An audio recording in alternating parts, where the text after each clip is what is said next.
Good evening, ladies and gentlemen, and welcome to the lair of the filmexorcist.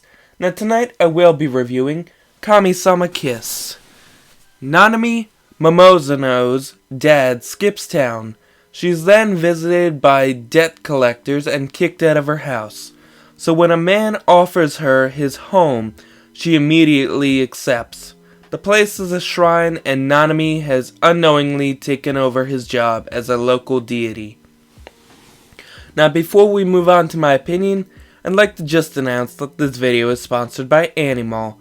So go buy yourself some amazing low-priced anime merch, including cute figurines to brighten up your collection, and every time you use the code FILM, you'll get 5% off your purchases, and you will be helping out the channel and the store. Now to my opinion. Well, unlike last week's anime, I was actually right about this series. I walked in thinking I was going to see a Fruit Basket type show, and I got it. But I really didn't think I was going to get a bit of Inuyasha in the mix. What I mean is, I felt the relationship between Nanami and Tomoe felt very similar to the strong relationship that we see with Kagome and Inuyasha. But I guess that was kind of to be expected when you have a human girl and a fox falling in love, because Inuyasha is one of the most ideal shows to take inspiration from when it comes to these kinds of shows.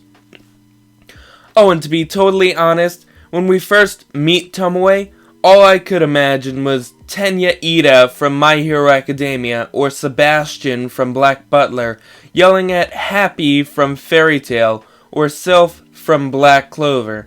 And let me say, with this combination, there was never a dull moment. I mean, imagine a little fairy getting yelled at by a big demon butler. Yeah, that basically describes this, except instead of a fairy, it's a human, and instead of a demon butler, it's a yokai fox creature familiar.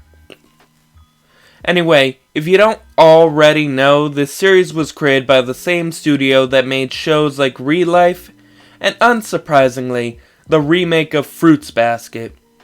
But what did surprise me was that this was also the studio that made the original Bakugan, which definitely brings back so many elementary school memories, like the time I lost my golden pyrus to the baseball fields of the school, never to find it again, or the time my neighbor tried to steal all my Bakugan by telling his parents that I was trying to steal them from him. Yeah, his parents weren't that fucking bright. But anyway, back to the anime. The series takes place mostly at the Mikage Shrine, where we watch Tomoe and Nanami learn to get along and improve their relationship as mistress and familiar. Almost seems like my relationship between me and Silva, except he's not a familiar and I'm not his master. We're just co-workers, or I'm guessing you could call me his paycheck supplier, and he is the guy that edits videos and gets mad when I go against him. Yeah, I'm not really seeing a difference here. Now, we watch their relationship while also doing their best to help those in need, like bringing together a swamp deity and her human crush, or saving a mountain village from being taken over by yokai, or going back in time to find a special item stolen by Tomoe years before. And while I'll say these adventures were very interesting, most of them only lasted about an episode or two. If we're lucky, like 3 episodes.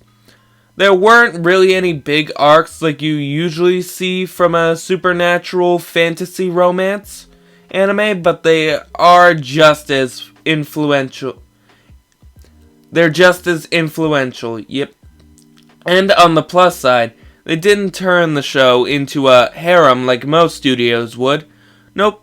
Instead, a lot of the guys Nanami saves either befriend her or they later on develop feelings for her that get turned down right away due to her love for Tomoe. I mean, just look at her other familiar, Mizuki.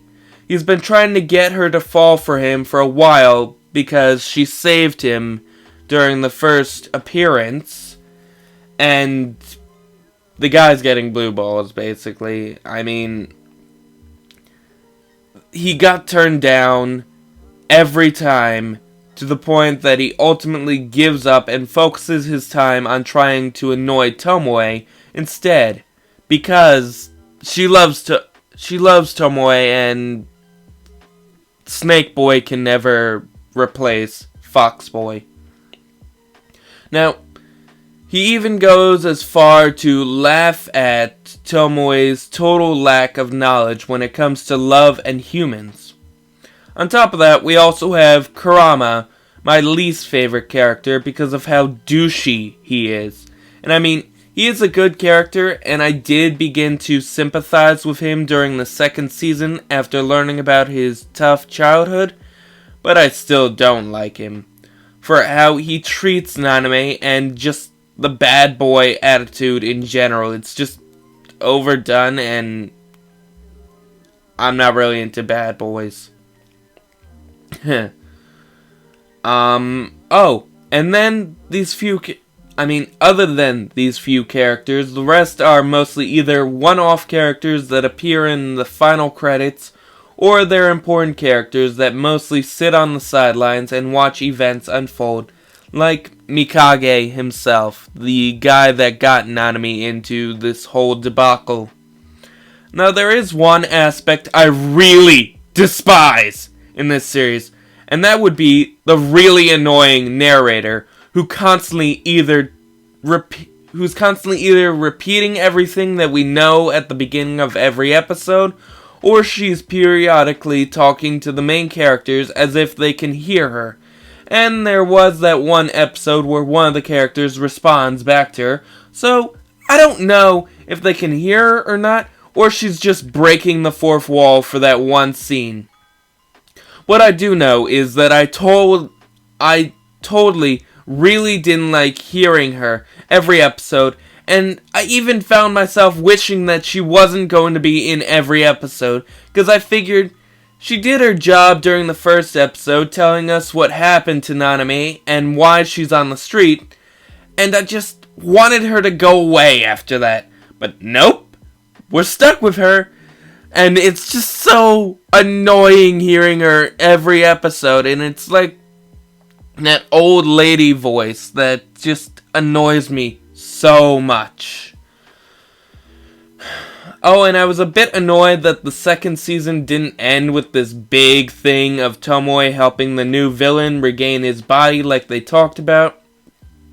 I mean, they did set up this guy to be the big bad of the series, and then because we didn't get a third season, we never got to see much other than a bunch of flashbacks of his and Tomoe's exploits. So yeah, pretty disappointing when this big plot line doesn't come to a satisfying ending. I mean, I did enjoy seeing Nanami's past and seeing her as a little girl and learning about why she's so strong and independent, on top of learning how this world handles the zodiac animals. But again, it's pretty disappointing not having a big send-off for the series. Oh, and before you complain that there was a special after the second season, I already know, and after reading all the comments about it, I don't think I'm going to bother watching it because 1, I can't seem to find an English dub for it, and 2, I heard it was really bad to the point that the episode doesn't even take into account how the characters might actually react to the situation. So yeah, let's put an end to that right there, because I'm not doing it. But yeah, other than these few problems, I did really enjoy the story, especially the times that we do get to see the supernatural world, like when we take a brief trip to the underworld, or to the red light district of the yokai world, or the water shrine that Mizuki used to take care of.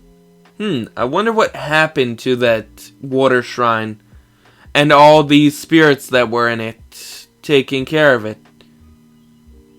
Probably fell apart. Oh well, I guess. And I love the small romance moments between Tomoe and Nanami. I just wish we could have seen more of Nanami training to become a better land god, because really, we didn't get any of that, which is fine, but I mean, Tomoe keeps making fun of her for how weak she is, and does nothing to help her become stronger, which is really annoying. But yeah, this was a fun show to watch, and I just really wish there was a third season so we could see more of the romance and maybe explore more of Tomoe's past as a wild fox, while also finally giving us the battle between Tomoe and Akaru. So, with a heavy heart, I give this a 7 out of 10, and I recommend it to any fans of Fruits Basket or Inuyasha, or any supernatural romance anime. So please don't forget to like, comment, and subscribe, and click the little notification bell for more content, and it would really help the channel to get noticed, because we're definitely stuck again at 302 subscribers.